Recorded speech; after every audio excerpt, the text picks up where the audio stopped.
All right, everyone. Welcome to Monday night. Oh wait, this is Monday. Oops, my bad. Yeah, wrong one. Oh, hold on, let me put this shit away. Hold on. Oh, I already screwed up. Damn it.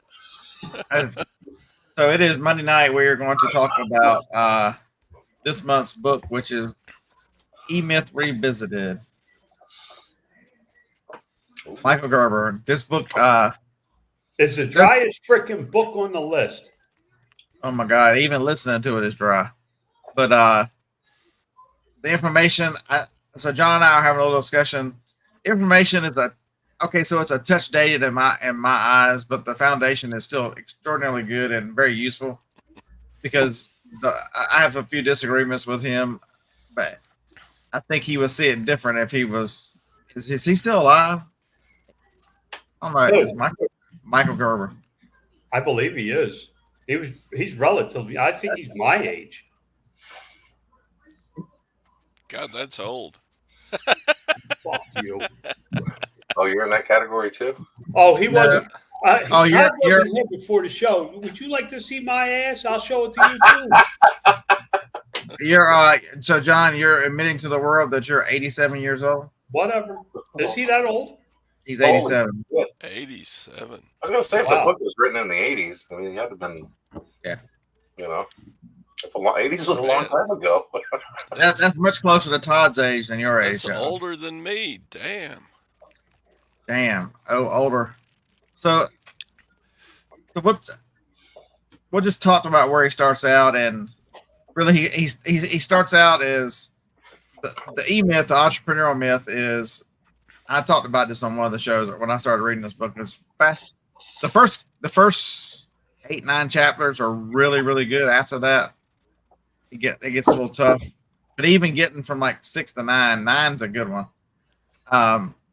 It starts talking about, everybody thinks that small business owners and people who are going to business for themselves and create small businesses are entrepreneurs, and that's the great. Everybody thinks that they're going it's the Elon Musk of the world that are doing all these things, and it's generally not. It's usually technicians. They're usually technicians, and a technician is. So I think it's easy to follow along in a book of a pie maker. She starts off and tells a story of her.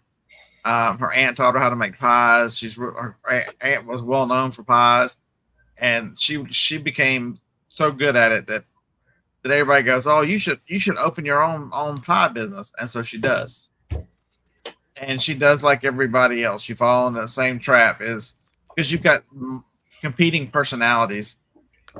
Within everyone, there's a manager, there's an entrepreneur, and a technician, and they all need their space. You can't if the entrepreneur's got a lot of vision. The manager is the planner, and then the technician gets the work done. And so, like for me, so it's good that we got John here because I watched him build it. He didn't read this book, but I can sure when he read it, he's thinking, I guess that's why all this worked, because he did a lot of these things. He came up with a lot of these things on his own.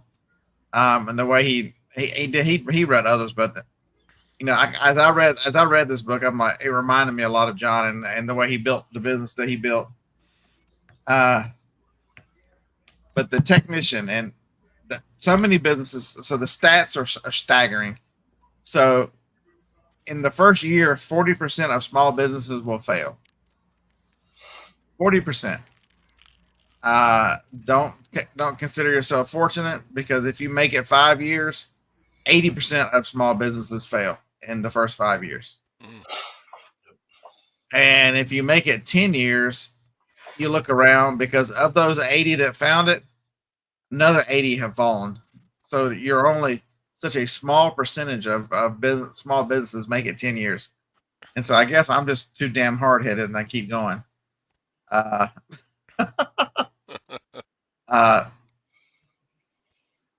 Yes, Gary, you can boss yourself around because there's nobody else there. Carol. Yes, Rhonda, I poked myself in the eye when I was trimming my beard. That's exactly what happened. I wasn't going to talk about the court case. I had to have Joni put in jail. That's another story, though. I don't know. I woke up. It was sometime Saturday afternoon. It was like red on one side, like a blood vessel had busted or whatever, and then yeah, it's now just clearing out. It'll I guess in a few days it'll clear up, but who knows what happened. But today was the day I woke up and I was like, you know what, I'm tired of screwing around with this damn this beard, and I cut it off this morning. It's pretty short comparatively. To where it was, yeah. Yeah.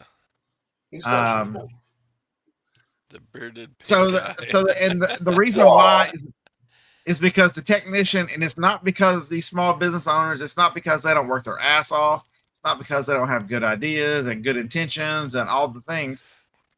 They just, you put your head down and grind and grind and grind. And at some point, there's no organization. And I've been through all this. So I identified, and I'm like, how am I still going? I've made every mistake he talks about. But because you've got to allow the entrepreneurial to plan it out. I do like towards the middle end of the book where he talks about how he would properly set up a business, and he gives the example of two brothers. And you can start one way with each brother just taking turns, because they're both doing the same role. So one opens one day, one opens the next, and they keep going through. He said, or you can do it this way. And they go, before they start the business, they line out all the different positions they're going to need in the business. And then they divvy up the positions based on what suits their needs. And so it ends up there was 11 or 12 positions, and each brother took 5 or 6. And so the strength of being a technician, both these guys were technicians, but they were also allowed the entrepreneur and the managers to come through, is because they knew how to do the work. And so that allowed them to write procedures, SOPs. And so as they brought somebody in, and one of them was in charge of sales. And so as he started working on what sales works, the color of what color of his outfit, he kind of tracked a little bit of everything so that's one of the dated things about this book, is I don't think there was a time when it was blue suits were better than brown suits, all those things. I don't think we're in suits anymore in a lot of places. But I believe the concept is still true. No, the concept is still true about uniformity and professionalism. All the things that he talks. So he took note of what worked best for his sales and what gave him the best results as he tracked results and difference. So whenever that person he did bring in, the new salesperson, he could say, "This is how we do it. This is how we do it." There was no ifs, and it allowed him to step out of that role because he replaced himself. That would be a lot of problem for a lot of us. Is how would you replace yourself? I mean, it would be an act of Congress to start writing SOPs unless you were doing it all along. What's up, Be on Fire? How are you? New to the channel. I've never seen you before, but hey, welcome to the channel. The problem is before you get to the point of even considering bringing somebody in, and I've seen Flipping Ain't Easy, and I think he has a really good handle on this right now, is that you have to streamline what you're doing currently. And that's where this book is useful for a lot of people, is to streamline what you're doing to save time to get to the level that you need to start thinking, okay, do I go bigger, or am I okay with what I have right now? I know many people don't want to hire people. Dave doesn't want to hire anybody. He'll bring somebody in on a part-time basis, day labor or something like that. If he needs help processing a big order or something like that, he may get to that point. But he has no interest in a full-blown company where he's got 7 people and workstations and all that. You have to think about streamlining your processes. Fix shelf 7 and 9. I know John is tired of me harping on about 7 and 9. Hey, shelf six attack today. But the problem is if you think about it, how do you train somebody to go in when your system is broken? And when he fixes shelf 7 and 9, it's going to be much easier to put a process in place to teach somebody how to do that particular part of the job. As an owner, as an entrepreneur, as a technician, we figure out a way to work around all those stumbling blocks. And so, at first when I started reading a little bit about this, I thought, it's book is really well recommended. It's on every list I've looked at. What I'm one of those people that don't want employees, but what am I going to get out of it? And so the one thing I was already working, it's amazing how you're drawn to kind of things as you're sort of working on. I've been working on streamlining my shipping and streamlining some of the storage here. And it just reinforced the notion that like John's talking about, I need to streamline my processes. I need to make my processes repeatable, because one of my goals is to do some multi-day trips, say be gone 3, 4, 5 days without shutting the store down. So that means two things got to happen.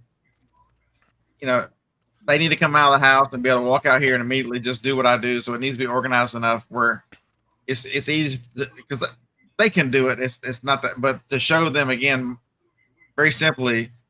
But the thing that dawned on me is I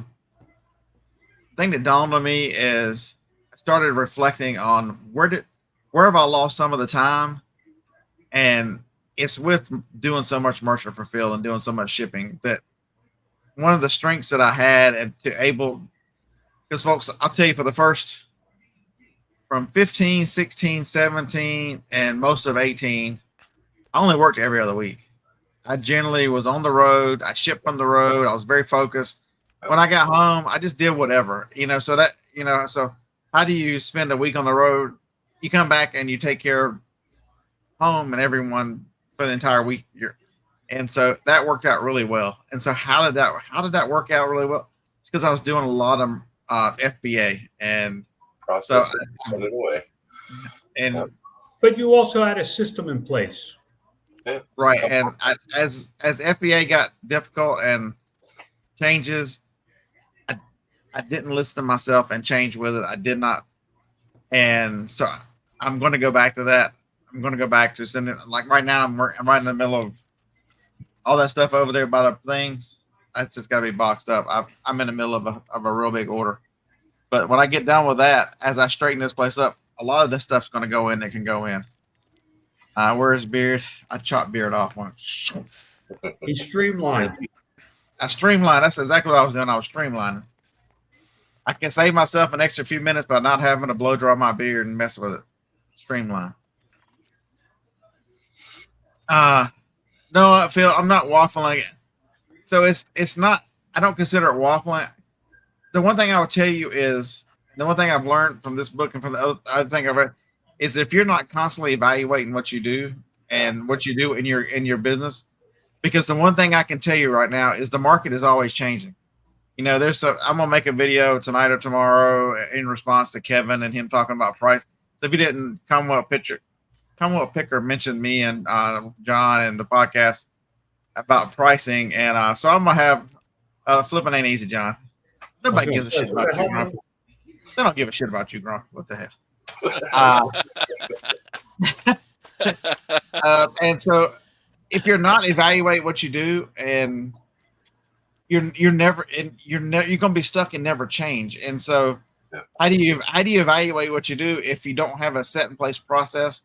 So it's really teaching me that I've got to get better at this. I've got to get, because I think John was talking tonight, flipping ain't easy. John was talking tonight about listing these big and selling big items when he's 65. Well, I'm 5 years closer to 65 than he is, and I don't do that many big items anymore. I've got a few laying around here, but not many. No.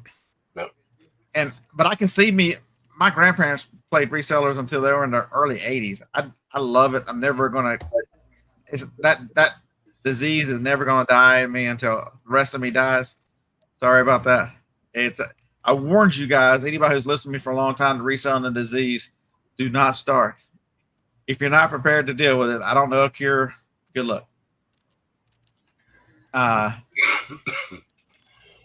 know, right, John? Is that what everybody wants? Are y'all here to see that? No. Okay. No. No. Okay. No. But, Where's your no but button? you're doing You it. used to have a You're no doing it button. a little different this time. I don't know where the no button went. You don't want to close your store while you're gone. This Yes, is where I disagree with Phil. You don't want to close your store while you're gone. So you know from reading this book that you have to have a system and a process for what you need to be done to maintain your store while you're on the road. Because that was so Phil, that was the one, as I was reflecting and reading through this book and just really thinking about from a technician standpoint, what was the best practices when I was early, different parts of me doing this over the last 10 or 11 years. And it was amazing freedom to be able to just get in the car and leave and never even have to think about it, because I was 100% FBA. Everything went, I just turned eBay off and roll, because who cares? You know what I mean? I didn't care. But I don't want to turn eBay off now, because it's becoming a very good profit center. And so how do I lessen that impact? And because I remember I went through and streamlined my eBay, all the eBay for the 90% of the eBay stuff is here. And so it would be no problem for someone to ship it from this little building while I'm gone. But the Amazon sells more. The Amazon has more stuff. And so I really truly want to continue that. And I'm telling you, if you've never used FBA, and the thing that I discounted was the sales velocity of FBA. They have FBM has gotten to where it is better than it was, but it's still there. It holds no to the volume and not to mention you get more money for FBA items as well. So you're rewarded for using their systems. So I'd be willing to bet that, you know, when you get it back in place, you'll probably find that you're back to an 80-20 split with eBay. The one thing that the book talked about is, you know, to not allow that. I got to the point where the technician had taken over, and he talks about. I mean, I'm looking at it, I'm like, oh, I can just do the shipping, and you know, so I'm just working, and I've just been busy working, and lost sight of the fact of efficiencies and what was good for me, business wise and personal wise, was to the efficiencies of shipping the FBA. Whenever you can just stick it all in a few boxes and be done with it, and Amazon ships it for you, you can't understand. And so I tried to bring. So that's what as I was thinking, the entrepreneur, trying to see where I want to go with this and what I want to do with it, because I really do want to bring some. I don't know how long I want to do retail arbitrage. That's where John says he doesn't want to do heavy stuff at 65. I don't want to be in stores at 65. And so it's going to be me. It's going to be switching. How do you make the transition to a wholesale model? Well, at least the toilet seats didn't kill you. So there you go. So great. Orange ones. Dave's not here. Yeah. Where's Dave? And so that's where you've got to allow the other voices in your business. That's why I tell you guys, I started reading these books because I want to strengthen the business side of me. I want to strengthen the plan there, all those things that go with it. I don't worry about me reselling. I can resell. You know, I can sell anywhere on any platform. It doesn't matter. I feel confident in my abilities to pick items and sell items. As long as I don't have to be the biscuit bitch, Jennifer, we're good.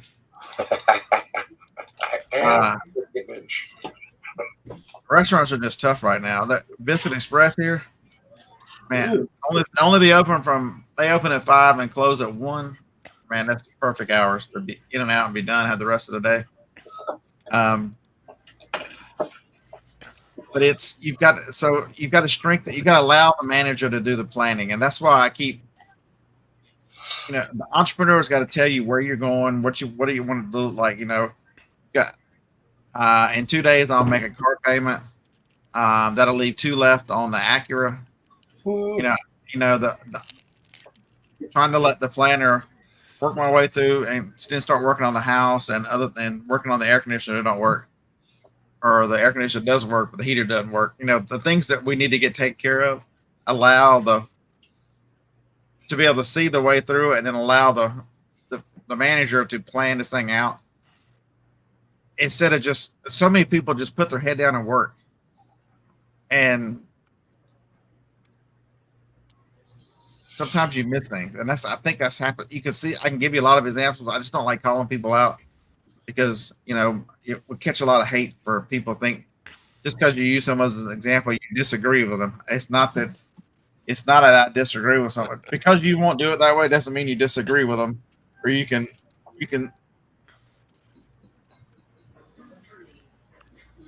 I switched to my hotspot. Okay. Yay. Oh boy. Yeah, Phil, I don't want a new car. I'll just keep driving the van. Let me tell you what I got from the book, because it's important. Yeah, you can, but each one of us gets something different. But you come from a different position, that's for sure. You pointed out that I built a lot of these systems and processes in place in early on. But what you don't understand is when I started reading this, I got to chapter 8, franchise prototype. And I really stopped and thought about what is the core piece of my business that I want to be able to walk away from and let other people manage.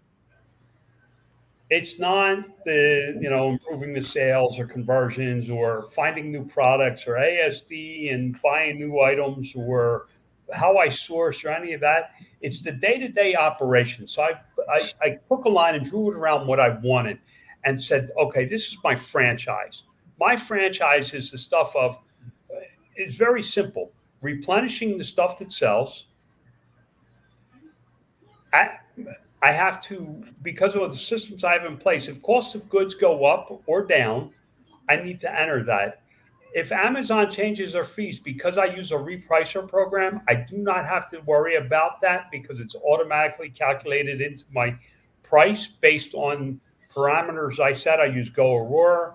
I only use Go Aurora, not to reprice my product against competition, but to do things like adjust when my cost of goods go up. I just change my cost of goods. The system does everything else. When Amazon raised their fees, my system did everything for me. Nobody even had to look. I still made the same percentage on every item. So I built this box around my core, and I'm now adjusting it so that anybody, what does he say? I wrote this down. It's a turnkey business. Basically, I'm building systems that are consistent, effective, and in an orderly way. Plus, I put my KISS system in, keep it simple, stupid, to yield a process that someone else can manage. It's not because I want to grow bigger. It's not because I want to do more. It's not because I want to hire more employees. But if I got hit by a bus tomorrow, somebody's got to do it. Somebody's going to be able to pick up the pieces and make that up, at least turn that into a profit or cash until the point that they can close it down and get rid of it all. You keep wishing the bus on people. I don't like Listen, it sucks. It sucks to have to sit here and think that way. But if you all stop and think, if I got hit by a bus tomorrow, how bad off do the people I say I love be? If you got hit by a bus tomorrow, how bad off would Joni be because you have no system and process to clean up what you have in that shop? Yeah, and man. I'm not saying that. I've watched that. I watched that. So when Kevin passed away, Harlan's brother, he's still trying to liquidate some of that stuff for her because he had such stuff that was everywhere, and his plan was to do eBay after he retired, and so he was just buying and storing and selling as he went at his own pace. And at 44 years old, you don't expect to go, and that's been a hardship on Harlan. he's doing it out of love for his brother, but still, it's a lot of work to everything he does, and then to do it. And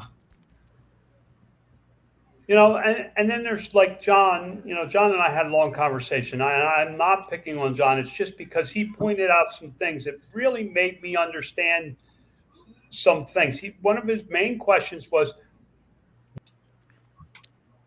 "Oops, sorry." I don't recall what question. Sorry, I was trying to do. I'm sorry about that. I was like, damn, my answer sucked that bad, huh? Really wasn't doing it on purpose. I was trying to answer Phil's question, but the cursor was over there. John says, when should I hire somebody? And we got talking about his process. And one of the things his wife, Jenna, said was, I go out to the garage, I get the boxes, I bring them back to my office, I weigh them, and then I give them to John, who re-weighs them to put the shipping label on it. And I was like, you have a lot of inefficiencies in your system already that if you clean this up, you don't need to hire anybody yet, because you're going to save, let's say he saves 5 hours a week, just 1 hour a day, 30 minutes for each of them. What can they accomplish with those additional 5 hours? Can they take those 5 hours and then find other inefficiencies in their process? Like they take photos in the garage and John builds a listing in his office. Well, maybe the photo should be taken closer to his office so he's not walking back and forth. John, I'm really not picking on you. It's just because you gave me all this information to use as examples at a level that most people in the chat can understand, instead of me talking about millions of dollars and hundreds and thousands of inventory items that I deal with on a daily basis. So by doing these things, John can save maybe 10 hours a week. Scott probably, I know Scott's operation and how he runs. I've been down to his place. He has a son that does help him and stuff. The problem is his processes are a little off. He needs to spend some time, and he's talking about that right now, doing this stuff, so that the son can step into where he is, so that he can go onto the road, and you now have somebody that can follow a process. Now, if something happens to Scott, his son will be able to at least liquidate what he has listed. He may not be able to go out and source like you, he may not, but he's going to be able to do the processes that you put in that little box that run your business on a day-to-day basis. Mark, who are you talking about? This man needs a regular spot. Who are you talking about? Huh? Is he talking about John Grumpy? Regular spot. You're been doing live shows with John on and off since 2015. What the hell? Where have you been? Where have you been, Mark? He's But I mean, you don't want employees. You just want to keep your job. Read this book and see that it's the processes that will save you time, so that you can get to that plateau that you're looking to be at. And if you're already at that plateau, don't listen to me. It should go in one ear and out the other. No, but I think anybody can read this book, even if you think that you're at where you think you want to be. I'm telling you, to focus on processes and these kind of things, I'm telling you, you can't go wrong. It's freaking skill. No, what it is, listen, when I'm not here, guys, I want you to understand something. When I'm not here on a regular basis, it's because I'm working. It's because he's on a cruise now. He used to be working. He's on a cruise now. If John's gone, he's on a cruise. Okay, I got 5 cruises this summer, so maybe some of the times I'm not here, I might be on a cruise. Like right now, I'm in Texas because my granddaughter brought me a card yesterday, which is like the most precious thing I have. As she drew a picture of me. Yep, got to keep it forever. It's a truth whenever Lori cackles. But it's just, you have to take this information with a grain of salt when he's talking about if you're going to hire, you need to hire this person, that person. Well, there's a lot of ways to automate things as well, because if you read this book, it'll get you thinking and see, here's the problem. A lot of people with books is they want the book to. I only want to read a book, or it's only going to help me if it reaffirms what I'm already doing, and that is so wrong. I'm reading. I'm trying to expose my brain to more knowledge, so that because I know how to do certain things, but I want to learn. I want to get better. Oh my God, I don't know what the hell she's. Somebody has taken over. Somebody has taken over Jenna's chat. Oh, because you can't see any of that with. Oh, that's right. We can't see it unless we're on YouTube. I don't care. I ain't going over there. What happened? Somebody took over what chat? She put a bunch of emojis up, and it just tells us what it is. We don't see it, unless we're looking at YouTube. But to work on efficiency, because the one thing I will tell you, and one of the weaknesses of nearly all resellers right now, and it's a big topic right now, and I'm gonna make a video on it tonight or tomorrow. It'll be out before the live show, because then we're gonna talk about it again on the live show. Is pricing. How many people don't have a process to go back through? Okay, so John doesn't, because John doesn't care, but everybody else, because he sells his own products and he's the only person they can get them from. But for everybody else who sells widgets besides John, I'm telling you, you're in a buyer's market right now. Even though we're all getting squeezed, for online, it's a buyer's market, and price is so sensitive. It's the most important thing about your listing. There's a few things, and one of the things I'm going to talk about, for the most part, I agree with Commonwealth. Go watch Kevin's video; it's a good video, and then watch John's rebuttal. They're both really good, well thought out. And so I'm taking notes to try. I don't sound like a dummy. But the one thing that Kevin missed, and if you don't have a set process, see, this would have been one of my strengths, is my buying. I don't have a ton of duds, because as I've gone through FBA, I have laid down a specific set of buying rules about how I buy, how I price, and whether I walk away. It's not a bad thing to go somewhere if you're sourcing wherever, yard sale, thrift store, and come away empty-handed. You're better off to go away empty-handed than make a bad buy. And so I've had processes for that in place, even though they're not written down, they're in my head. And the one thing that they missed is demand. Kevin did a whole video and didn't mention demand, how it affects pricing. I'm telling you, if you pick up this bottle of Mio, and there are 10,000 different sellers of this, your pricing structure had better be different than if you pick up. This is the only box cutter in the world, and you can command whatever price. Like his Mickey thing, his Mickey sweater shirt. It was a very. I mean, you're not gonna find a ton of them, and so, you have to price it different than if you go to the Mickey store and buy one of the brand new ones, and everybody's selling the brand new one. Damn it, John! I've got 2 sales from your but I'm gonna go hit it again. It's still up. Get one. It's still up. I'm gonna hit it for a 3rd time or a 4th time.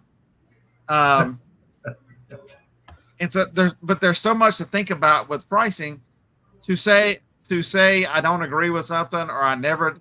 Most people are saying the price, and John will back me up on this, because he just told you the price you sell an item should have nothing to do with what you paid for it. I don't understand how you cannot at least account for your cost in an item. I mean, I understand part of my buying process. I'm not going to buy it if there's not, but that's automatic in there.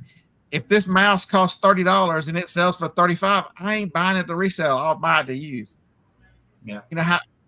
You're whether you say it or not, you're considering price in it. And how you price an item. How do you, when a market is so flooded, do you have rules and because I had an item, I had a printer. I was on here's a great example. My procedures in place where I was selling a lot of printers, but I had not really paid much attention to demand on those, so I ended up with a bunch of them. And so last night, Jake goes, "But that printer's worth $125." I'm like, "Yeah, it'll get 30 at the auction. I'll be done with it." He's like, "But you don't want to wait for $125?" I'm like, "Okay, so it's a 500,000 ranking office on Amazon, so it's rarely, and there are There are currently 12 sellers. I don't know how much inventory they got, but there's 12 sellers. There are 14 different on eBay, and it sells on average of 2 a month. So if there are 14 there for 6 slots, you're telling me price is not going to be determined the factor of which one sells first? You're not telling me that you better be in a low call. I'm going to consider what I paid for in order to. I pay $5 for it. I'm getting rid of it. But How can you go to a yard sale and say, "What do you want for this?" And they say, "Oh, $10." You put it down. If price wasn't a consideration, you'd be okay. I'll buy it, even though I'm only going to get 30 for it. For me, that's not enough. So you gotta consider what you're putting into it. So I'm gonna talk about that in a separate video. But my whole point, the way you relate it to this book is, so I have procedures for shipping and I have procedures for buying. Those are my only two. The rest of my business, it's a disaster in process. But I mean, my buying is so good. There's so many people I have talked about it on this channel for years and years. I talked about it so much that I'll be talking to Dave, and Dave will be regurgitating my own shit to me. I'm like, dude, did you spend 10 items in the store? Did you do this? You did? I'm like, shut up. I know what I'm. And hey, Dave, I used to do it to him too. Scott and I used to talk on the phone like 5 times a day. Yeah, especially when it was on the road. Yeah. Find new stuff. But it's. This whole. But there's but everything is item specific too with pricing, and it is it's a hard one to go, because you can't just draw a line, because most people are like, I think most people are more like me. I have stuff that I know is going to take a little while to sell, and so it's a little higher price, and I have lots of stuff that I want to sell every day. I mean, I want to flip it fast. It's nothing special. It just makes money. I'll tell you, I'm learning this year to pay more attention to the eBay side of things and how I source. I source primarily Amazon and looked at it one-sided, and Scott's pulling things out of the hat and rabbits left and right, and I'm like, the fuck are you doing? And I pay attention to what he's doing, and I'm like, oh, eBay. Everybody be quiet. Everybody be quiet. Todd, what you got to say? I like the book. All right, kick his ass off the show. Anybody who says they like this freaking book is just stone cold lying. This is the driest SOB that's ever written a book in the world that has this much demand. Shut up, John. Everybody says read this book. It is the worst book in the world to read. But there's 2 Johns. I'm not sure who you're talking to. He was talking to me, John. I'm talking to Grumpy John. My take from the book is, I am the entrepreneur. I am the technician. What's the other one? Manager. All rolled into one, and I am not going to grow, period. You like wearing a lot of hats. I do too. Shut up, Dave. I'm the manager too. Don't worry about it. No, I'm just, okay. You want my opinion? Shut up and let me tell it. All right, go ahead. My bad. I do not want to grow. I do not want to be any bigger than I am. I just want to do things better than I do now, so that I can maintain. I am at 25% above this time in 2023. Why? Because I pay attention. I do what Beard tells me to do. I do what Dave tells me to do. I do what John and John tell me to do. And then I apply it to what I do, and it gets results. Okay. Example. I went to the auction, and this sells for $35. This sells for $35. This sells for $35. How many did you buy? I don't know. Really, I haven't counted them. How much did you pay for the box? 25 cents a unit. $10 Box. This was just 1/10 of what I bought for $160. Yeah, attaboy. This is a Motorola Can't go wrong. Two-way radio, probably. monitor. It's a pager. It's a fire department pager. Ah, A Motorola I would have bought them too. Monitor 4. Now, And- will you lock them up because it's for a larger business like a fire department? I know we're getting off track here, but Oh, whoever wants to buy it from me, I'll sell it to you. she'll throw everything Yeah, at but Todd's got a great point. There are a lot of people with their business that are happy with their business, but how does this book help you? It really talks to you about, being more efficient and more effective, because Todd can make more money to go on more cruises. I just buy stuff and sell it. That's my plan. Why do I need a grand Hey, stop with the plan? illumination. You know what I'm saying? now, but I'm not, that's a Canon. That's stupid money. That's a Canon. There's your Sony's hybrid shot. These two cost $25 at the auction. And the Canon's probably worth 180. It's That's pretty good too, no? it's a no-brainer. What I do, and I don't know. The sales in the buy, right? Yeah. So Mary. I've been selling for 8 years. Do I need? You set me off now, guys.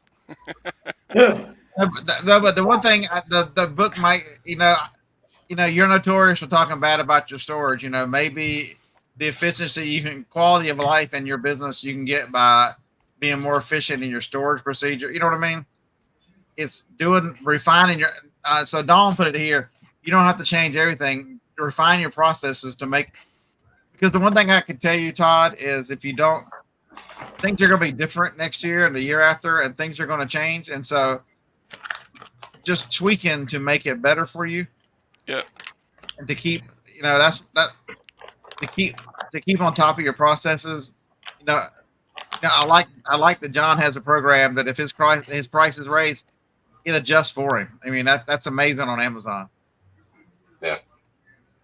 anybody likes cigars? That's a Monte Cristo out of Cuba. I'm ready to smoke some, John. What the hell? There you go. What part of Texas are you in? Abilene. Get high as fuck off one of those. But Abilene.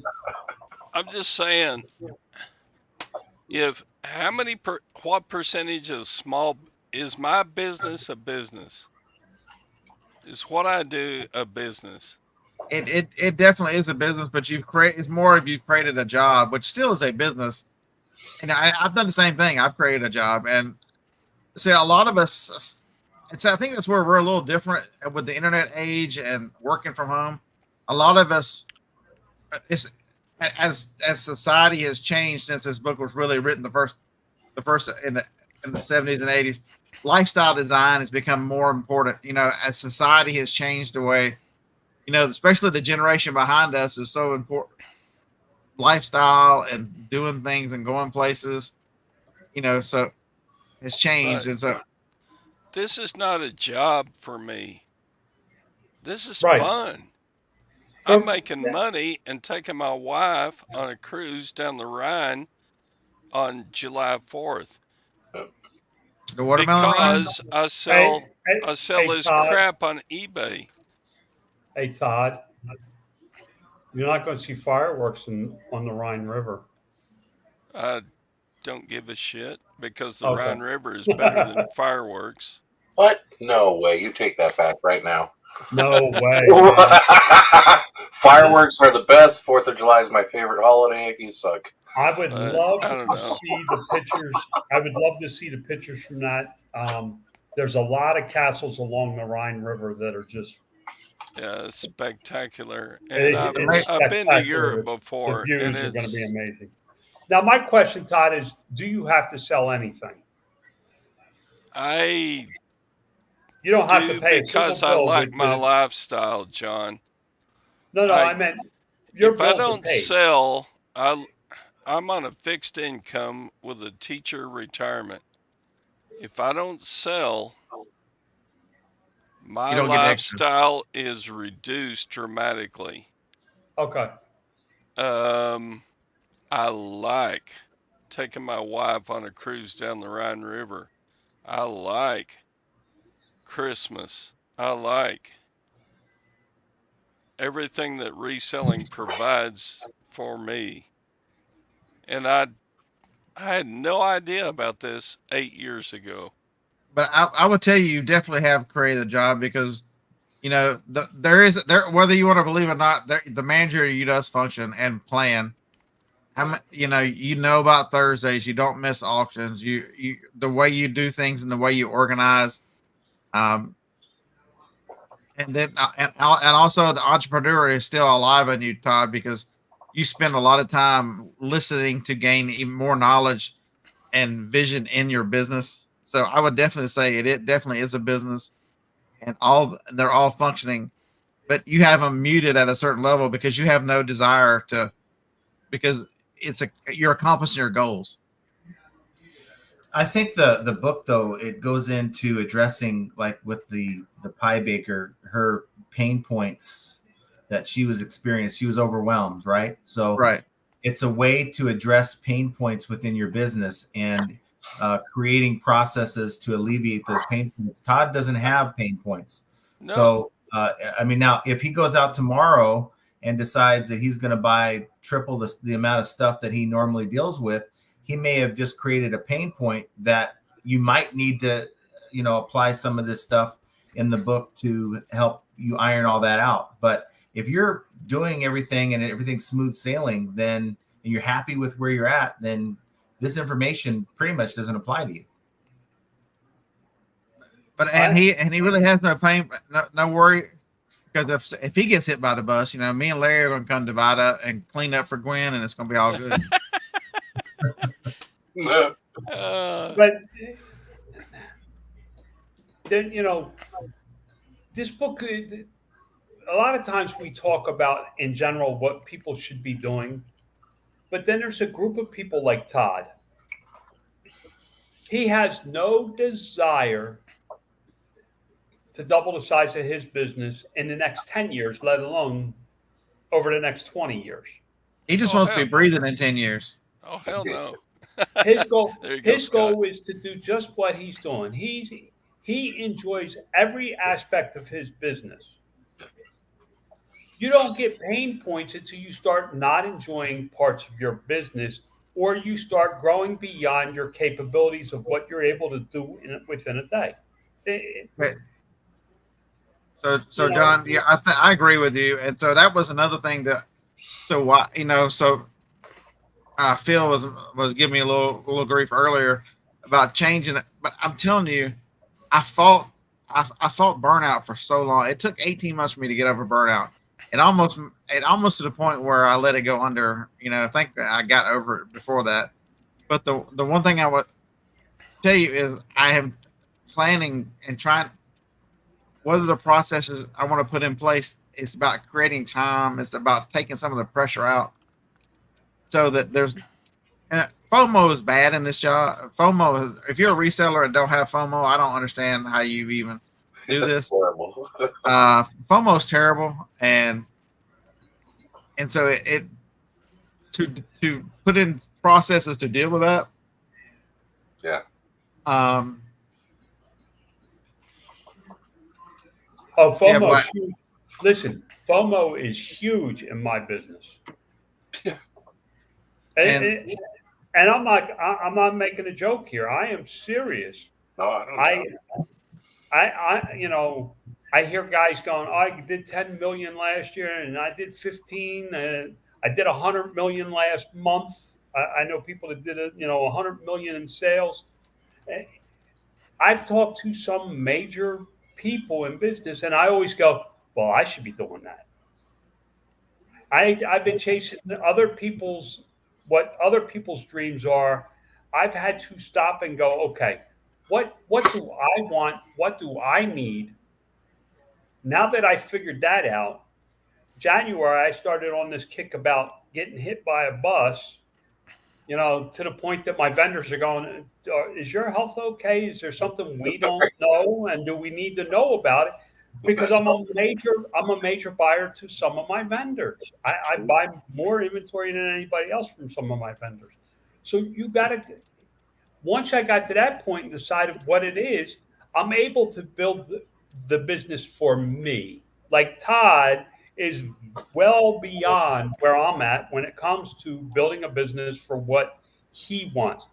Because if you ask him, he's happy right where he's at. He's not looking to get bigger. He's not looking to get smaller. He wants to basically maintain. I just want to get better at what I'm doing. Yeah, that comes with time and so, knowledge. Yeah. So Phil, burnout's tough, man. I'm trying to prepare to where it won't. I'm sure it'll happen again, but I'm trying to build the barriers back up. Because how did I make it from, I started reselling full time 2013. How did I make it all the way to 21, 22 without it ever happening?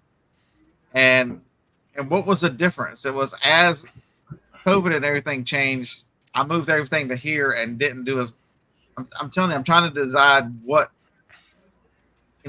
and where. So one of the best things you can do is do a time audit. Do an audit, write down what you do each day, and then sit down and figure out, can these be outsourced? Yeah. And the thing that kept coming back over and over is, even though I'm good at it and I've refined it, the shipping can be outsourced. The use of time is much more effective. If I'm going to ship it anyway, I might as well ship it one time and put 30 of them in a box. Yep. Dave's been telling me this for what, a year and a half, 2 years? Yeah. But I've been telling you for longer than that. But it goes in this area and out that area. But this goes to what Todd was saying. Todd's more advanced, further along than the rest of the panel, because he's already decided what he wants, how he's going to do it, and why he's doing it. When you cover those three things, all of a sudden you know exactly what you got to be. He knows how much product he needs to buy next week based on sales from this week and inventory in stock, how much he can, one, afford to buy, two, get listed, and three, be able to ship if sold. Because the dude never stresses about any part of his business. Now, I have no idea how much he does in sales. I don't know any of that. But what I can tell you is, of the people on this panel, Todd seems to have the best of all those things figured out. He's old. But I don't sell much. That's fine. But my sales in 2023, 75K. Best year ever. But is it enough? Oh, it's more than enough. It did. Okay, everything. then that's the end of the story. But wait, I'm 25% ahead this year so far. On your part time though too. Let's not forget that. 20 hours, right? That's all you put into it? I do about 20 hours a week. I watch you play poker. He spends about 100 hours a week on YouTube. I was gonna say the last time on YouTube and the poker table. I do 50 hours a week playing poker online. Yep. Yeah, that's not bad. So part of your business design, Phil, and I think you got to really consider the lifestyle design, and don't forget what you're capable of. And so I used to be a night owl, and a night owl. You can be a night owl or get up mornings. I have found that I'm much more effective in this business getting up with John at daybreak. It's changed how I do things, and much. At 9 o'clock in the morning, I look around and go, what did I used to do? I used to be getting up right now, and I've gotten so much of my work done, and there's no distractions. There's no channels on YouTube. The phone doesn't beep. You know, Kent's not texting me some crazy shit. What's up, Kent? It's it.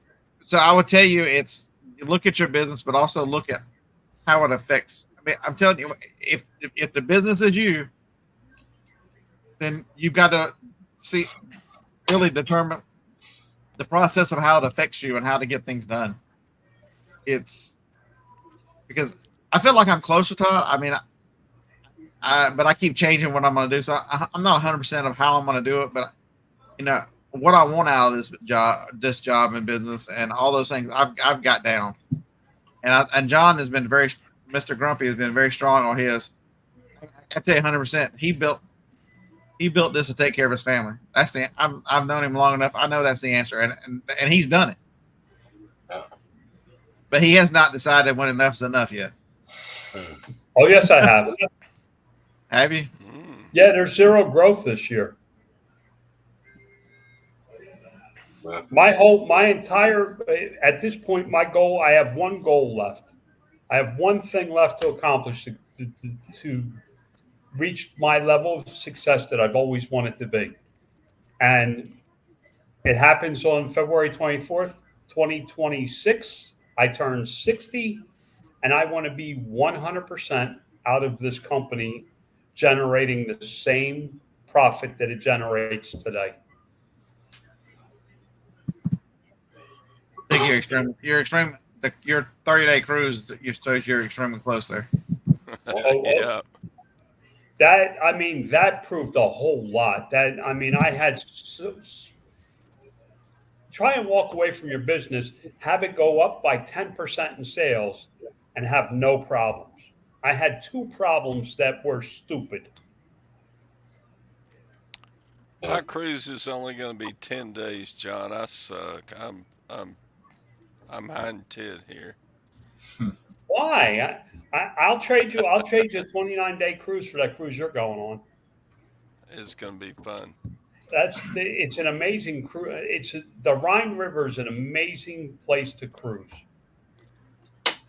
But the castles you're going to see and how do I know? I served 3 years in Germany, so I know all about the castles along the Rhine River and all the things I should have seen while I was over there. Instead, I pissed it away drinking. Yeah, I kind of did that in Amsterdam, except with weed. I don't even remember. So when you guys get my age and you're a little bit set and you can resell to just add on to life's better things, there you go. Yeah. How old are you, Todd? I'm 112 or No, so. Stop the bullshit. How old are you? I'm 60, almost 69, and that's a special number. That's 69. Yeah. It's gonna be a good year. Yeah. I can be 69 for a whole year and not regret any minute because life is good. And that's the difference. On 6 and 9. You have to realize that I don't know how old Dave is. I'm 58. 50. See, and there's something about hitting 50. And I told Beard that, and Scott was like, "No way." I'm like, "Dude, I'm telling you, you're gonna go start tripping up on yourself because you start going, what happens if something happens to me?" And Joni went through a rough patch with her cancer, and the future wasn't promised to her. She's come a long way, and I pray for her often, but those types of things start to weigh on your mind. What is enough? If you asked Todd if he wanted to work 35 hours a week to double the size of his business, I'm sure the answer would be no. Oh, hell no. See? 20 hours a week. That's my limit. Bam. Now, the thing you got to do is, here's the part that everybody struggles with when it comes to processes. We start to add if-then statements to it. Shipping works this way until this happens, then we have to do it that way. That's not a process. Shipping is done this way: A, B, C, D, A, B, C, D, A, B, C, D. There's no if-then statement. So sometimes some of the things in your business may need to get trimmed because it creates an if-then statement. And that doesn't mean you're changing your entire business model. It means that you are streamlining your processes so that you can, one, reduce the amount of time it takes you to do it. Two, make it trainable so that somebody else can do it for you without a whole lot of experience or ability. Not ability, but without a lot of experience, you can bring somebody in that can do that job. Scott will be able to bring his son in when he's finished to let him do it. Now, if he's got stuff in the building listed, that's going to cause an if-then statement in his shipping. So he should not have anything listed on eBay when he's going away for a week that's in the building. Because if he does, then he has an if-then statement in his shipping, which can cause stumbling blocks and confusion for the person that does the shipping, if that makes sense. Now, part of it is it's his son or his wife, and they can pick up the phone and go, "Hey, I can't find this item. Where is it?" And he'll go, "Oh shit, that's in the building. You got to run over to the building again." And they're going to have the keys unless he takes them with him, like leaving the keys at home for the turtle shell. Oh, you thought I forgot that, didn't you? No, there's two keys to the building. They're on both sets of keys. As long as I don't take both sets of keys, we're good. Yeah. And John's the same thing. If John streamlines his process, what's he going to use that additional time for? One of the things they want to do is not lift packages 65 and at 65. Okay. How do you get in that 5 hours or 10 hours that you create? How do you start finding new product that you can manage at 65? Are you going to get into selling silver or maybe Star Note dollars that you can ship while sitting at a desk? Maybe you're going to sell brooches. I'm just throwing. Or maybe you look at someone like Mark. Mark's got a wonderful way he does postcards. Right. I mean, he's retired and because at 65, if you continue at the path you're making and stashing money away and all that, at 65, you're not going to need to make nearly as much as you're making right now. But hopefully most people won't have the same debt level, even though our house is the last big thing. It'll be paid off. But reselling is important for me now because of inflation, because of circumstances the last 4 years. And also, how much of it drives away boredom? You really have something. It gives you a purpose and something to do. Absolutely. I mean, you can always go back to Home Depot. I'm too old for that shit. Nope. I will never load another 40-pound bag of mulch into the back of a pickup. But, I mean, it was good money and I met good people, but, yeah, I'm done with that. There can't be a Home Depot in your little town. No, I had to drive 20, 30 miles to get to my part-time job. That sucked. Damn. But so that's the purpose of these books. I hope that everybody in chat has given it a shot. It's really introspection. It's examining processes. This one's a really What's the next book going to be? Did I decide yet? Yeah, you said 0 to 1 or something. 0 to 1, Peter Thiel. Everybody else said this was boring, but this applied more to my situation than any of the others we've done. So I have. Wait, Todd. You really enjoyed that book? I didn't necessarily enjoy it. I said it You got a lot out was of it. more valuable to what I do to read this book than any of the others we've done. So I How got long did two it take that you to read that book? About 12 years. It took me a long time because I'm a slow reader. All right, because the book you really should read is Built to Sell. That's a very easy read. You can read it from cover to cover in a sitting, 5 hours. All right. All right, so it's 0 to 1, and then I've got the Psychology of Money. Those are the next two. Is that on the list? Built to I need to- resell? Built to Sell. Built to Built to sell? Sell. It's not on the list. It's not on the list. I've read it already. That's why it's not on the list.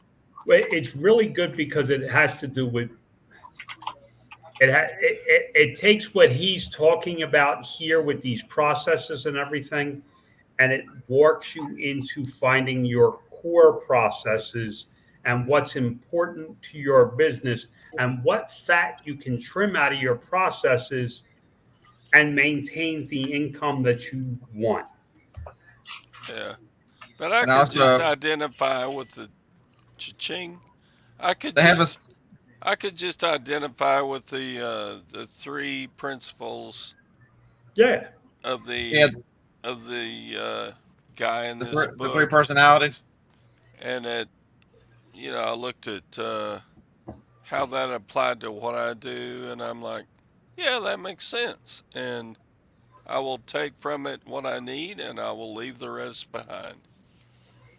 So Built to Sell is very similar concept to as towards the middle of the end of the book where he talks about replacing yourself. Built to Sell also has a lot of the same concepts of replacing yourself, making the business without you. You don't really listen. Take the replace yourself out of it.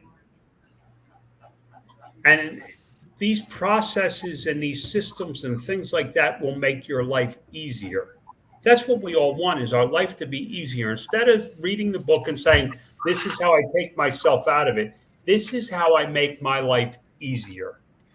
And that's why I'm reading it, because I want the better I am up here, the better it should translate to the business I've created for myself.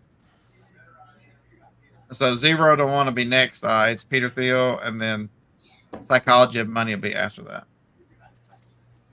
And they are both on sale on Audible at the current moment. I think I picked them both up for like $5 each. Did you get? Look, that's a $1,300 picture, John. Did you see it? No. Oh, it's more than that. It's like a $2,600 picture. Huh? What Yeah. is it? What was it? It was on my phone. Hold on. Is that POS you bought? Oh, No.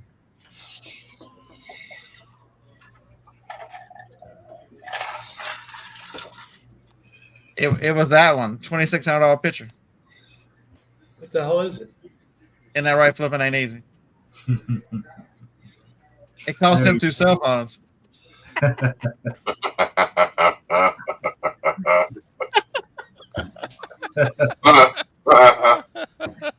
It's one of the pictures that shows up on my phone when I'm on a screensaver. It was in Cincinnati. We were on the boat and we were way back on it, and that camera took some crazy pictures. This one was one of the really that's an amazing picture from the back of a boat. Mark's asking if you got room for one more, I believe. I think you could squeak him in. $5. Oops. Send his ass a link. That's the postcard guy, right?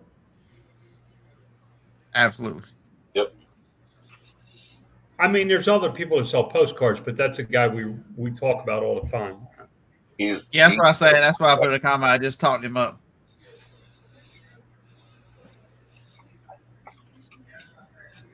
I think Mark wins for the But if you look at it, John, it picked up the lights off the water. I mean, that thing did an amazing job with picking up. Yeah. Well, John had a About me. video up today I didn't watch. There he is. Look at all them postcards. Can't see those. Those are all other. The postcards are over there. What's behind them? Can you hear me? He's got like a dungeon or a lair behind him, if you will. I think there's like tropical animals and You can't hear me? things of that nature. No, we hear you. We're just talking. Use sign language. How's everyone? Two Johns. Good. And Todd. Is that sign language? Or are you doing gang signs? Now here's a guy from what I understand and what I've watched and learned about his systems. Has amazing systems for organization of thousands of. Yeah, there it is. 100,000 cards, about 54,000 listings. And you did that part-time until you retired approximately 2 years ago, if I'm correct. 5 years ago. Holy shit, time goes by. I'll be 60 this year. And he does it part-time, right? I had toys, everything, pallets, 3 storage units. In 2023, I went like this. Yep. And I said, I don't want to be on these other sites. I don't want to work as hard. I don't have to at the moment. If I have to, I could do it. But I'm better at focusing on one thing, in eBay. That's all I focus on. So I can go out and get better cards, do a better job, and only work a little bit as I want. How many employees? None. Just a bird.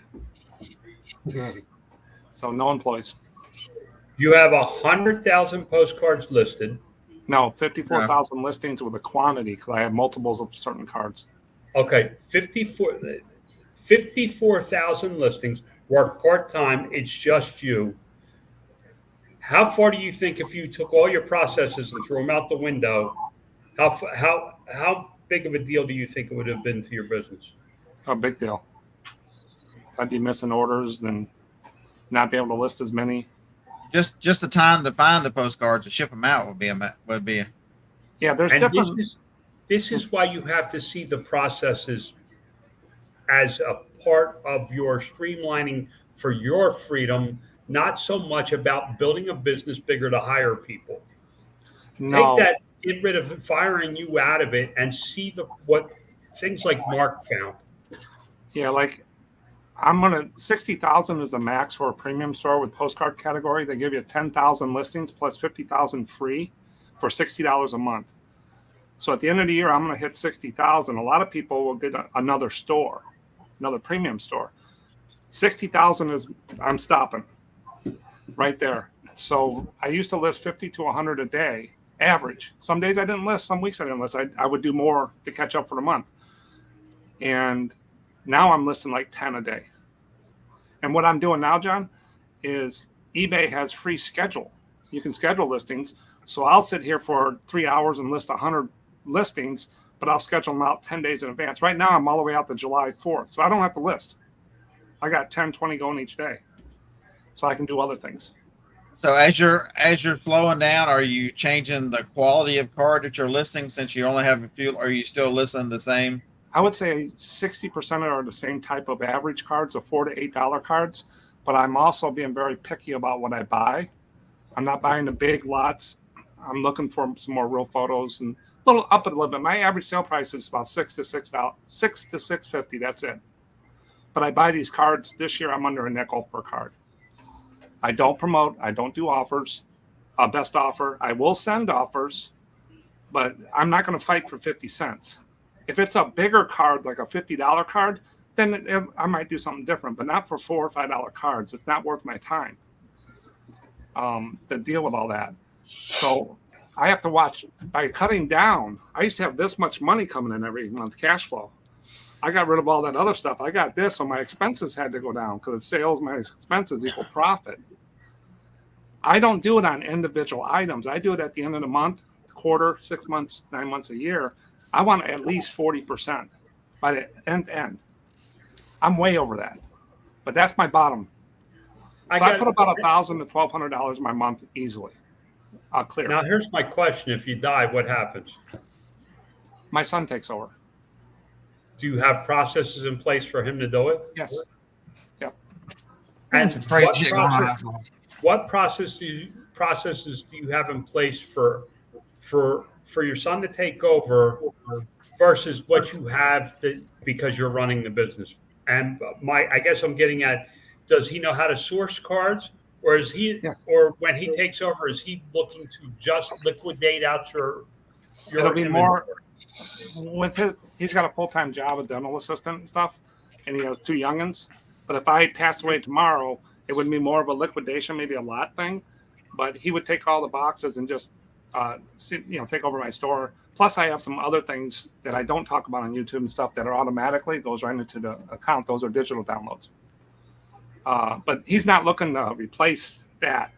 He's never really helped me. He comes in, he might move stuff around, scan some stuff for me, but he's not an employee. He's just here. No, but what I'm saying is you have, because my understanding is you're very detail oriented with your processes.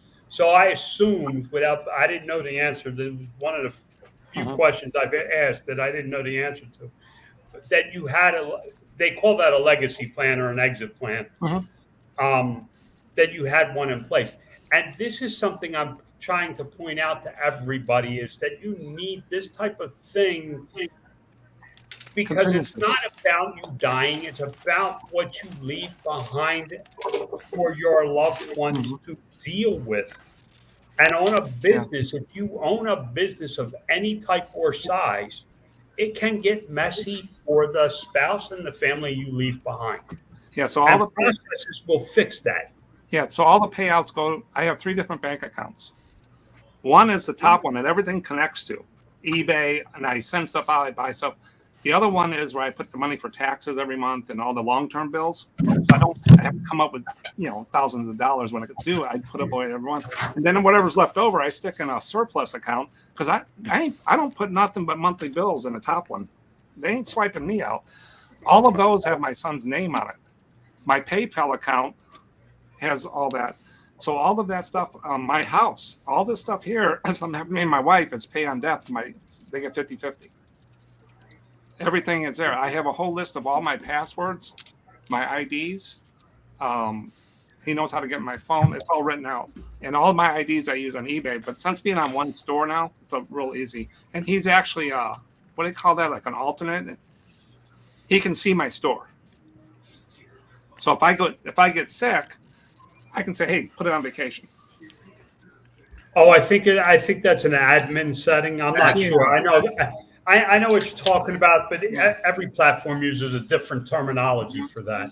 Yeah, there was a car horn blowing, and it sounded like I heard somebody scream. I'm like, I need one of these out here with me. Yeah.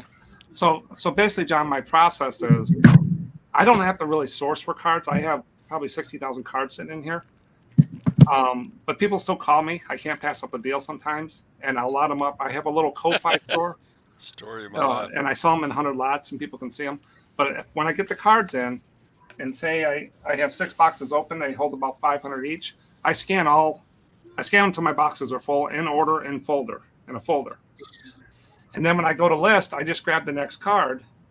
And if it's one that I know I can sell, like this one, I probably won't list, a bunch of flowers. I'll throw it in a flea market bucket. And I have a friend that takes all these, like they're resellers. I just give them to them. They make scrapbooks. This one I will list. I know it's a $4.75 card, just my. Oh, you gone? You do it again. Yeah. And then when I go to list, I have a template.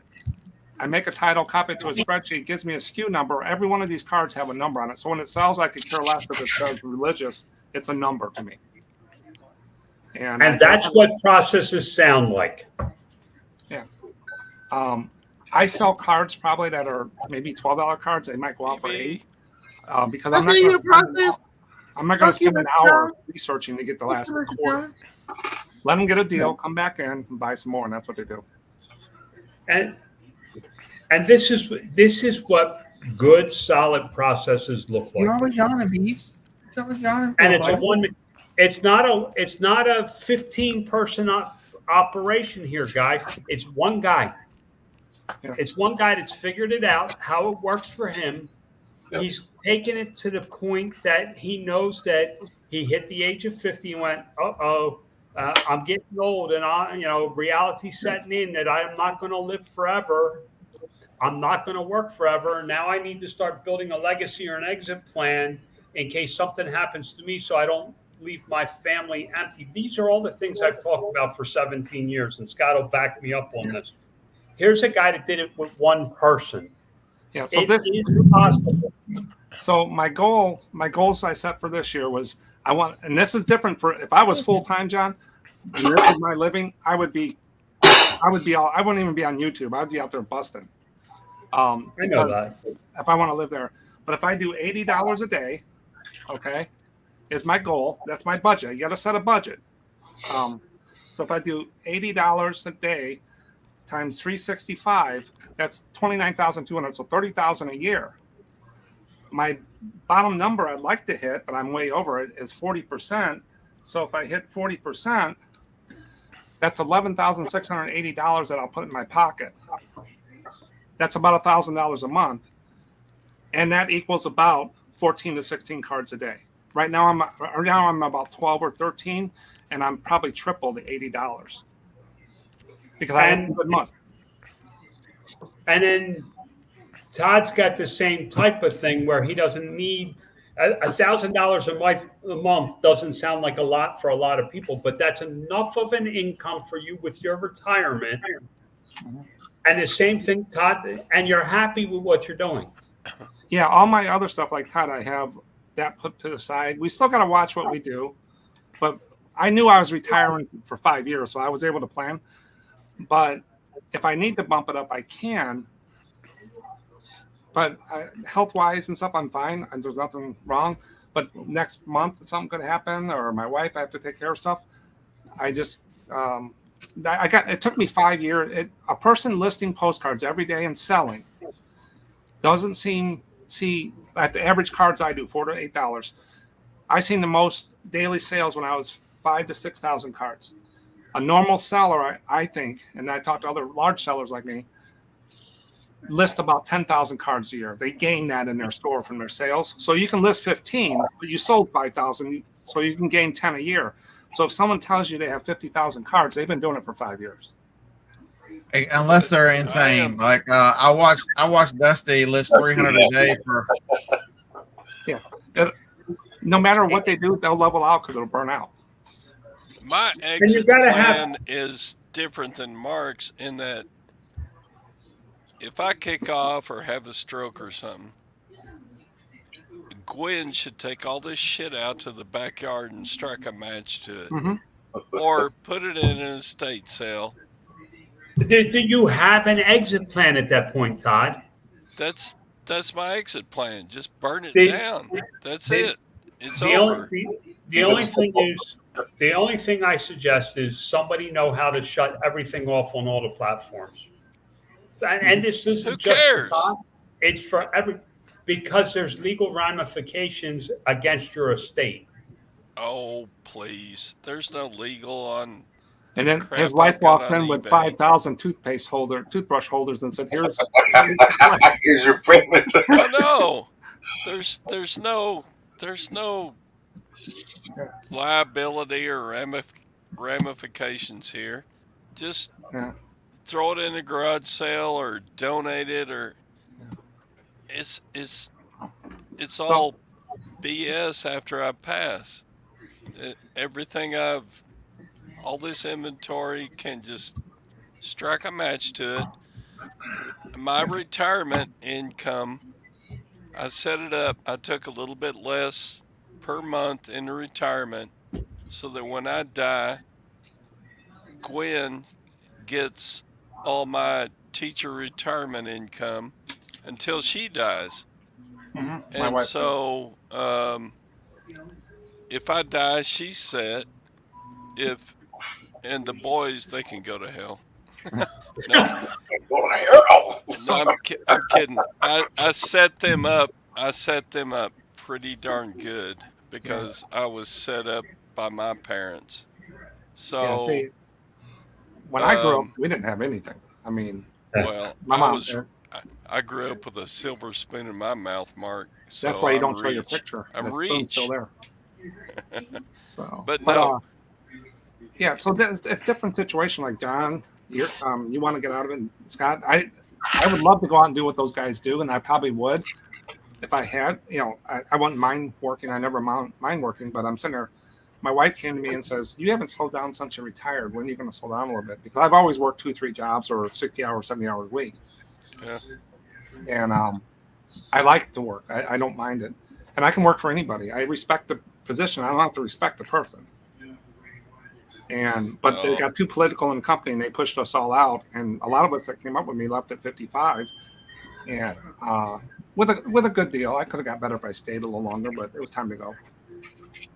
But All right, everybody. Next book, 0 to 1, Peter Thiel.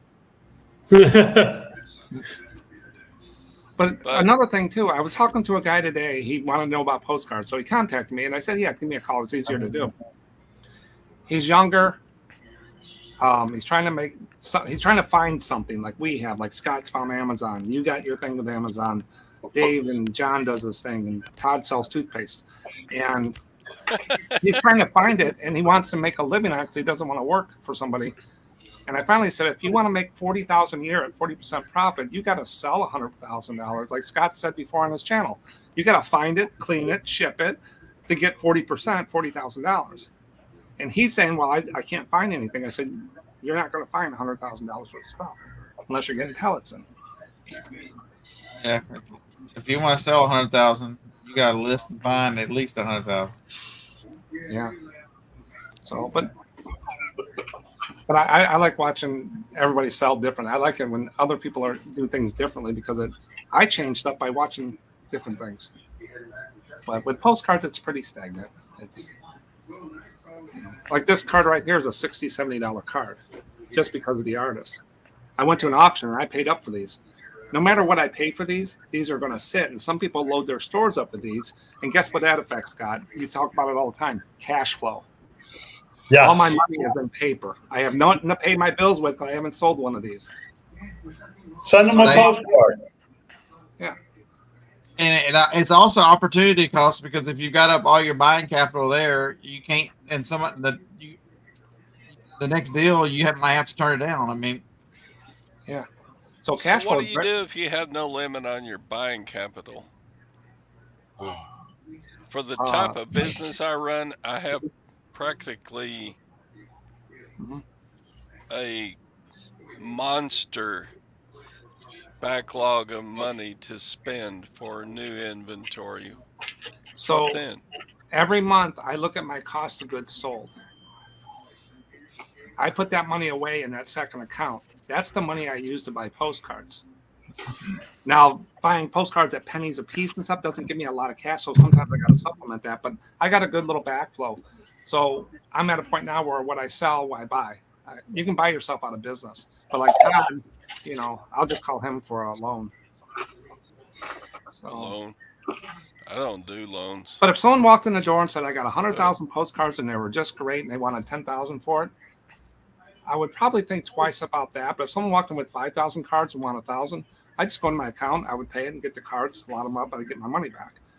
But years ago, I would have bought that big lot.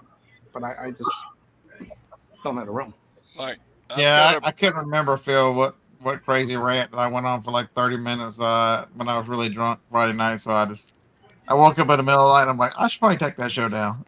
That was a great show. Friday night show was a great show. You killed a good one. Rant or no rant. That was a good show. So what are you saying? There's a lot of valuable information. There was. I didn't see that one. Was it gone? I had to hit it with a couple air raids, but it was all right. Hold on a second. I'll put it back up then. Shit. Put it back up. That was funny. It was there was a lot of there was some really good discussions in the middle of drunk rants. Yeah, I was on cue too. I was on point. Yeah. I was on vacation last week and I didn't delete it. I just delisted. Let me at least turn the monetization off. Then they'll leave me alone. Oh, don't worry. They'll turn that off for you. I was just gonna say. So So is But it this- greedy? If you've got enough money, do you spend your money to make more money? I don't know if I'm making any sense. How greedy can I be? I want to be greedy. Absolutely I want to be frickin' reach. not. I want to be filthy reach. Well, They are rich. then you don't have enough money. yeah, You just said, if you have enough money, do you keep buying to make more money? That's what I'm doing. If you have enough, then you don't want to be filthy rich. You already have enough. You're already there, yeah. Gen X said it's just easier to be filthy. So there you go. Just leave off the rich part. what I ran into is I bought a big collection of GI Joe stuff. I filled a storage locker. 2 weeks later, I drive to Chicago. Me and my father with my trailer. I fill it up with a Star Wars collection. Next time, now I'm in the 2 storage units. Then I bought some more stuff. I'm in 3 storage units. Plus, I got stuff here. I got 8,000 listings in the toy store. I got 20,000 listings in the postcard. I do flea markets, and I'm sitting there. Am I getting a good return on everything I'm doing? I could probably do better if I focus more, but I couldn't turn it down. Like Todd was saying, I have the money to do it, but I finally just said, no flea markets, nothing. I don't want to be on these other sites. And everybody says, what? Now you got all your eggs in one basket. That's fine. All the little guys are going to go somewhere. The buyers are still going to be there for postcards. They're going to go somewhere else. I'll just I'll be one of the sheep following the guy that finds the place. Because if you're worried about that now and getting all these sites just in case, you're already living that nightmare. And listen, you're not looking to make a living. There's a difference between me having to be out there trailblazing and you just playing along 20 hours a week or whatever it is. And that's what you have. And you don't need to do this. No. You don't need to list another postcard the rest of your life, probably. No, I could get by. And you could keep the sales going if you needed to. If you needed the income, you could keep the sales going. What I'm saying is you built a system to aid in what you need, and you've gotten to a level of enough. Yes, I got enough. The problem is so many people reach the level of enough, and I'll be the first one to raise my hand here, that get to a level of enough and go, okay, can I have just a little bit more? Yeah, I want to be reacher. And here's what happens, Todd. How much you're enjoying it now will all disintegrate because then you have to worry about getting just a little bit more. We'll start to suck. You know what I ran into, and Scott had some of this, is the burnout kind of thing. Yep.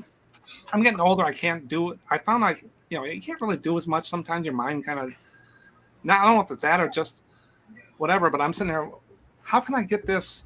So if I want to take a week off, so all my videos, the one that dropped today was done 12 weeks ago and scheduled. My videos are done all the way till the end of August and done, scheduled, and everything because they're not time thing. I have quizzes that go out every Wednesday on YouTube. Sal does a dad joke on Tuesdays. I have a poll goes out on Saturday. Those are scheduled out to 2026, except for the polls. So everything, all that is scheduled. I have thumbnails done till the end of the year. I have most of my research done. I just got to get the pricing to the end of the year for my things. And my schedule. And you think this is bad? You ought to talk to him in person. It makes your head hurt. But one thing about it, John, I can pivot. You know why? Because I'm the boss. I ain't got to talk to nobody. If I want to change my budget, I want to change my forecast. I tell people, just because you put a line in the sand doesn't mean you can't change it. I'm not going to get fired unless the wife tells me. But I'm a sole proprietor, and I need to stay in a certain tax bracket as well. Right, and you're what I'm trying to get people to understand, and I'm asking you questions that I really don't need the answer to because I pretty much have the idea of what you do. It's to show these people that one person can use all these books that we put out, because everybody goes, why we read a book on, when you're trying to remove yourself? I have no reason to remove myself. It's not about removing you. It's about the systems and processes put in place. It's like Beard wanting to go, getting his shipping to a point that he can leave his eBay store open while he goes out and makes his bread and butter with FBA retail arbitrage. I smile when he talks about the same type of boxes, same type of items. That's what I'm buying. I just smile, Scott, because you're thinking the same way I do. I only have 6 boxes I use. I don't buy record sleeves because they don't fit in the damn boxes. But I'm nothing special. There's other people better than I am, but I don't compare myself to others that much. I look at the others for innovative things, like, is there a new envelope out there, or is this the best envelope? I'll go out and I'll buy $100 worth of postcards from people and see what kind of envelopes they use. That's how I found these. There's been nothing out there for the last few years. But there's a lot of people that get more money than I do for cards because they'll do the research. I'm just not that OCD, I guess. John, you took a lot of notes this show. What'd you take notes on? He's working. No, he took notes. No, he didn't. He's always taking notes. I'm always listening. But you took notes, didn't you? Well, no, I didn't. You didn't? I thought I seen you jotting stuff down. I know he's sourcing. I know exactly what he's doing. He's doing his auction. Like last week, I don't pass something up there. I'm not stupid, so I don't pass up other things. There was at the auction, and title like this, because he goes to the auction, there was 45 Magnum books, Japanese Magnum books, those Japanese anime type things. You read left to right. I've sold those before, and I know they do well. I paid $250 for those. I sold 3 of them for $81 2 days after I listed it. The other ones will sit and stuff, but I'll still pick stuff like that up because I know it sells. But I see other stuff, and I'm sitting there. I got to pull back. I go to the toy section in the store, and I see all these clearance things, and I know these things can sell for $10 more or $20. I walk away. That's hard to do. You know what's great about you and me, Mark, is your pretty face. You're so freaking organized, and I'm disorganized as hell. You should see the bomb explosion of all this crap I've got to list. Can you turn your camera around, Todd, and show us? Yeah, sure. God, you can't see all of it from here. But we both make money. Yeah. We both make money, and that's the glorious thing about reselling. I make money hand over fist over stupid crap. One of the things I think eBay did that hurts people and helps people is they give too much numbers. I need another word. Come on, John. Yeah, John, what the hell? Yeah. So eBay's giving. Oh my God! Whoa! What's going on over there? What is that? That's a Wow, I thought John was disorganized. Yeah, that's a fire hazard. Good thing you don't have any employees. This is the No wonder she should organized set a portion. match to it. This is the organized portion. Oh my God. Todd, you asked the question: if you had all the money in the world, should you keep buying? Right there tells me no.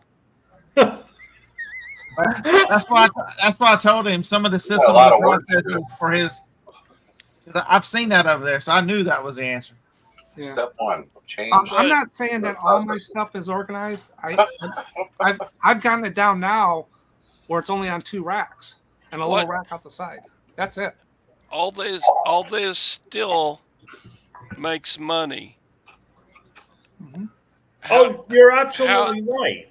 How in the world can I live like this and walk through all this shit, but I make money? But still make money.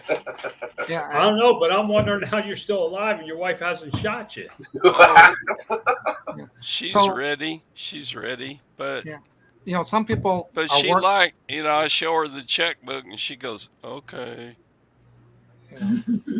Yeah, I mean, I built a computer this year. I wanted something new, so I sold postcards. I used that, and I did a few different things, but I'm not able to be full time with what I do with just the cards I have. I'd have to bump it up some, but for now, I do the best I can.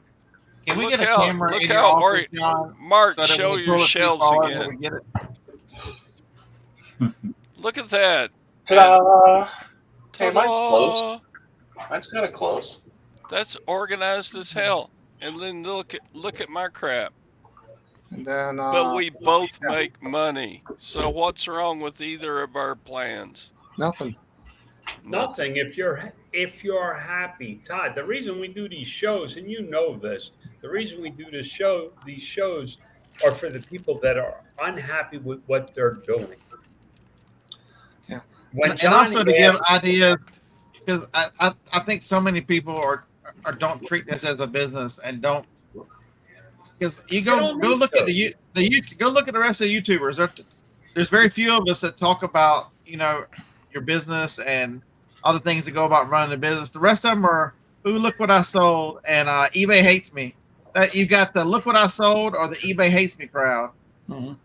And let's get it straight. eBay doesn't hate you. eBay doesn't know who you are. eBay wants you to sell stuff, but they can't teach you how to price. They can't teach you how to source. They can't teach you how to do the. Amazon goes as far as making videos that they want you to sell stuff so bad they make videos to show you how to do it. Yeah, but they're after the small seller. Yeah, I think I was saying before. I think eBay did a good thing and a bad thing is giving all these numbers to people, and they dive into them. You never will have all your numbers green. And they go down and they look at this stuff and they watch their impressions. Watch this. That's not if they don't have the basic metrics that matter to make you top rated, you're shipping it. Like Biff Buffalo said it one time on one of my channel. If you don't ship, that's non-negotiable. You don't ship, eBay's going to kick you off. If you don't take care of your returns, then eBay's got to jump in. If you don't get tracking, that's all metrics that matter. The other stuff is not going to help. It's all pieces of a puzzle. And my biggest problem with eBay is I want to see my listing performance or whatever the hell that is, and I don't get that. Yeah.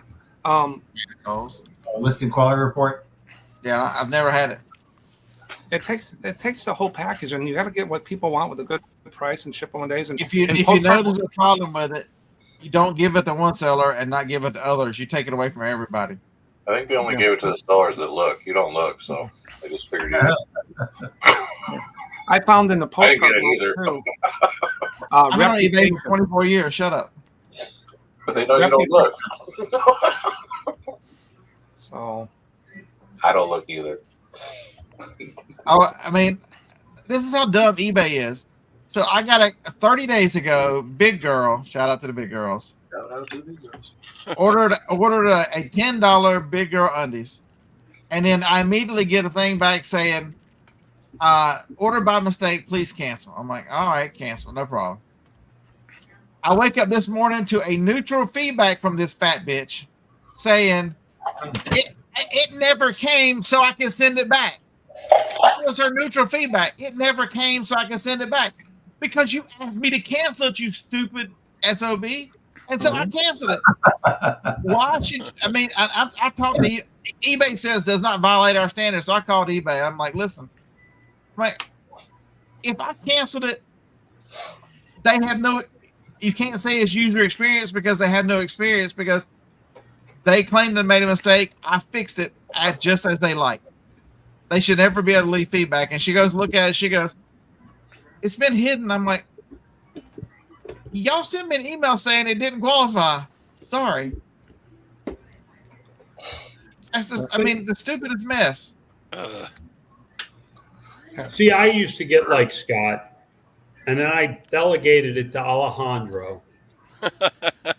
And I know I couldn't even tell you what my feedback is. That's because you're a lazy bitch. Most times I get a negative. I've deserved it. Something's happened. But this one, you asked me to cancel. I did, and then you complained that it didn't come, so you can send it back. Okay, so you requested that I cancel, so I'm supposed to ship it to you and then pay for the shipping back and cost me like $8. yeah, I maybe if you had that same kind of indecision with the fork, you wouldn't need 3 eggs, darling. Come on. Wow. That's not Oh, right. Josh is full of bad buyers. Oh, Yeah, and they're out there. Yeah, I just had that one guy that tried to play games, but I don't get it. With eBay standard envelope, if I mail out a postcard for under $20 and it doesn't get received, I refund the person in 30 to 90 days in between there. I put up eBay standard envelope insurance in claim and I get my money back within 48 hours. I just want to know, where do you think he was going to put those damn training wheels on a tricycle?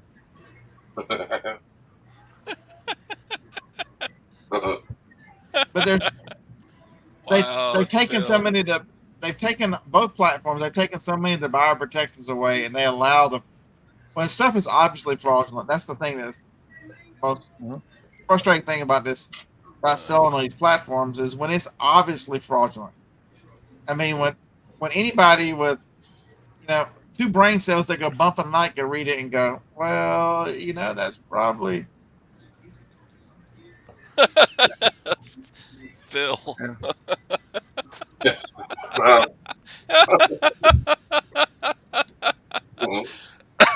Sorry, Phil. Yeah, it's absolutely amazing. But John, you know, I don't look at it. I just happen to see it. You know, most of them I don't care. But this one was just. I know. I'm just saying. It's sometimes we let things stress us. You know, Todd laughs about everything. Mark probably laughs about everything. Oh, I've already laughed about it, and you know, But there's things that we do that stress us out, and that's when you know you need another system or a process. So I have concierge. They pick up the phone when I call. So I have no idea what I have. So refund. I've called eBay once. Yeah, every refund to me is a reverse transaction, and most of the time they're unique. And I treat it. There's not a blanket process for it, except I'm hassle-free return. Just send it back. You don't like it for a reason. If it's a $4 card, I'll probably say keep it. Here's your money, because I don't want to. How are they going to ship it back eBay standard envelope? I'm going to get charged ground advantage. I haven't figured that out yet because I've never done it. But if someone bought this card for $4.75 and they said it got torn up in the mail, lost or damaged, I get my money back. But each one's unique to me because I don't get that many. If I got a lot of them, there would be a blanket. I'd be pushing back on it. But I don't get into it with eBay. I don't get into it with the customer. Just send it back. I move on. It's built in my. I had a return request today, and I just told them to keep it. A Funko got bent in shipping. I mean, why am I going to pay to have it come back? I mean, I've got $2 in this thing plus the shipping, and so I lose more money to bring it back. I'm like, dude, hey, I'm sorry about this. Let's go ahead and keep it and be it. Have a nice life. That's when a lot of people ship a lot of postcards in thicker that makes the envelope really thick, and some post office, not all, will say they're non-machinable and they get sent back, or the customer has to pay or pick it up. If I sell a bigger set of cards, they just go in a box and I pay ground advantage. I'll pick up the $1.50 more, but a lot of times it's 10 to 20 cards they're buying, and I got 68 cents built into each one for the eBay standard envelope, and I've never had one of those returned. So I'll pay a little extra so the customer doesn't get it. I don't have to deal with that mess. It's just a distraction, I call it. All right, well, it's 9 o'clock. Time for me to go to bed. Oh my! It's early here. I've been up since Dixie Bell woke me up at 3 o'clock, 4:30, 5:30. Been a while. Yeah, I think it's from the drinking on Friday night, but who am I? I know. I gotta go to the store. You haven't gone yet? What the hell are you doing? Don't you guys make your own down there? Those still.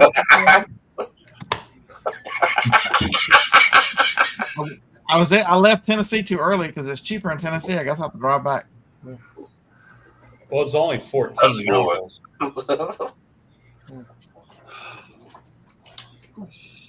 It's almost like this thing will end right in the middle of a sentence. You never know what's